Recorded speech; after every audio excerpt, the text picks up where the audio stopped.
Alors, bonjour tout le monde. Nous revoici avec une deuxième capsule suite à notre publication concernant les évaluations génétiques du mois d'avril où on vous demandait vos questions par rapport aux nouveautés. Donc, cette fois-ci, comme sujet de deuxième capsule, on va parler d'efficience alimentaire.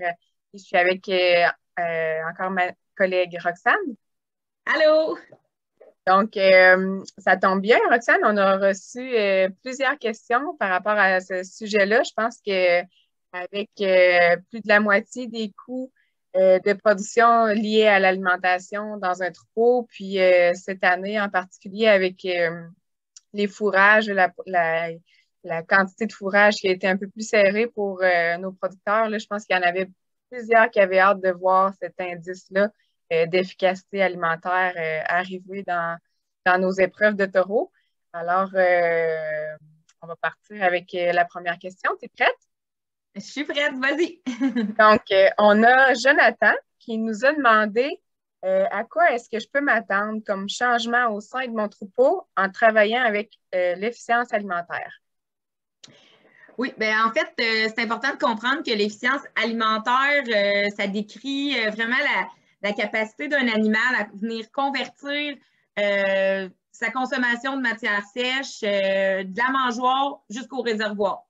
Donc, on va considérer une vache qui est plus efficace là, si elle vient convertir une quantité plus petite de matière sèche que prévu, sans venir jouer sur sa condition de chair ou sa production. Donc, concrètement, dans le troupeau ou au sein du troupeau, ce que tu pourras remarquer, en fait, c'est vraiment des vaches qui vont venir convertir de façon beaucoup plus efficace leur alimentation là, pour avoir, c'est ça, là, sans voir d'effets néfastes en termes de production ou de conditions de chair. Là, vous devriez avoir une bonne conversion des aliments offerts à vos animaux.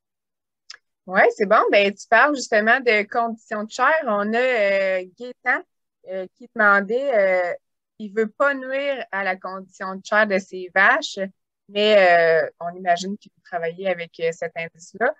Donc, pour ne pas nuire à la condition de chair de ses vaches, en diminuant la quantité qu'ils vont manger, est-ce qu'il y a des risques? Bien, en fait, non, parce que l'objectif de l'efficience alimentaire ici, c'est vraiment de venir améliorer l'efficience métabolique de l'animal. Donc, on veut pas juste réduire la quantité qu'ils vont consommer.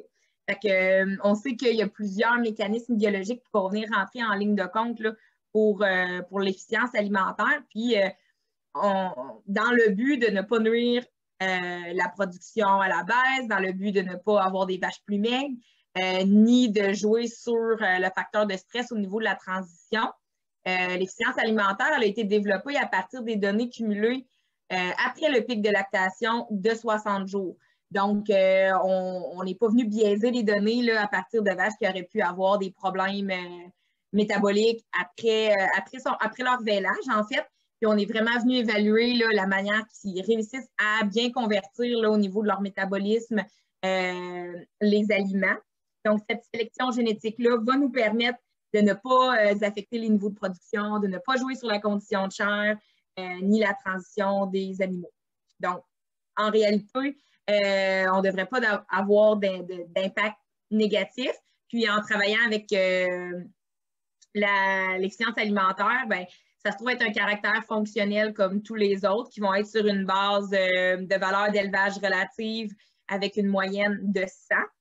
Donc, des écarts de 85 à 115, là, comme on est habitué de retrouver. Et pour chaque écart type de 5, on va s'attendre à une consommation de matière sèche réduite de 60 kg par vache par lactation.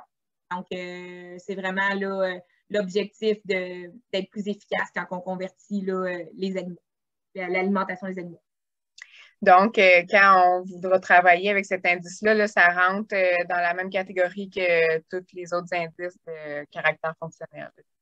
Exactement. C'est bon. Ensuite, on a Frédéric qui s'interroge. Est-ce que c'est la même chose que l'efficience alimentaire qu'on retrouve aux États-Unis?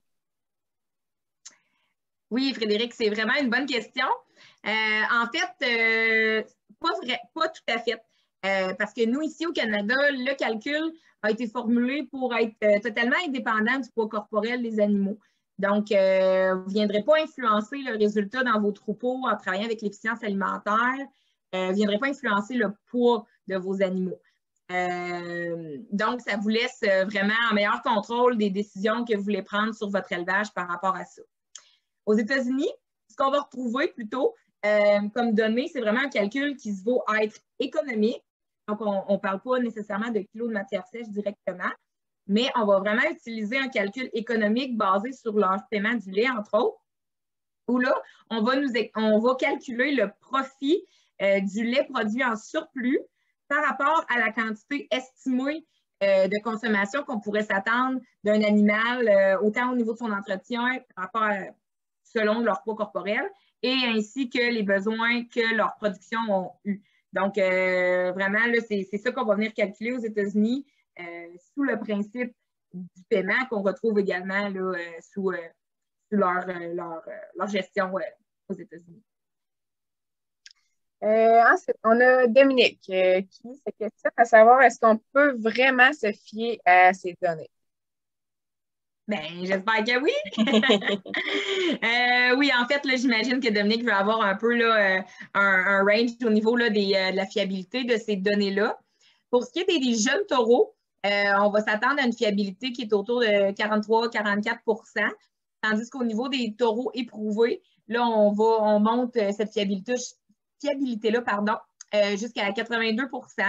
Ah, quand même. Évidemment, oui, c'est ça. Ben, évidemment, plus les données vont continuer d'être cumulées par rapport à l'efficience alimentaire, ben, plus la fiabilité va augmenter.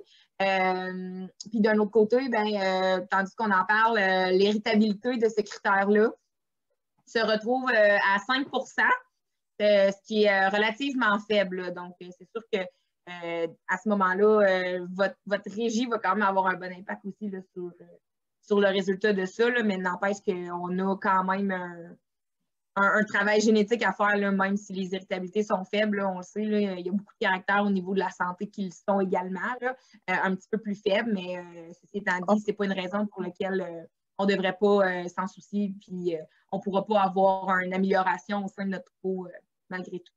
Oui, absolument. On ne part à rien à utiliser des taureaux positifs pour ce critère-là. Exactement. Good. Puis une dernière question pour toi.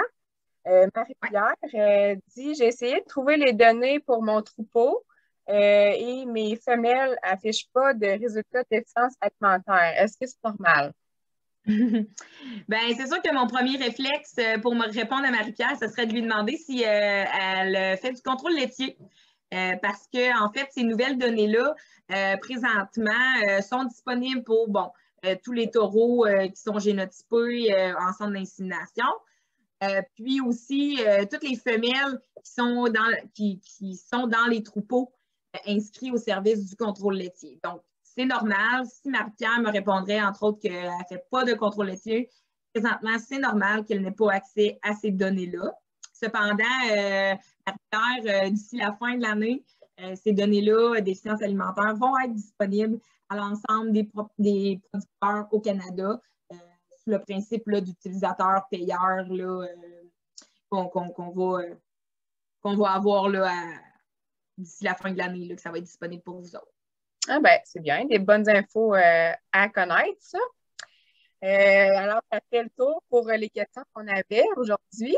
Si vous voulez avoir plus d'informations, ben, on est toujours disponible pour répondre à vos questions, évidemment. Il va aussi y avoir un article dans la prochaine revue qui va sortir au mois de mai, qui va porter là, sur l'efficience alimentaire et également sur les indices composites. Donc, n'hésitez pas à aller lire cet article-là pour en savoir plus. Puis, nous, ben, on se retrouve dans une prochaine capsule.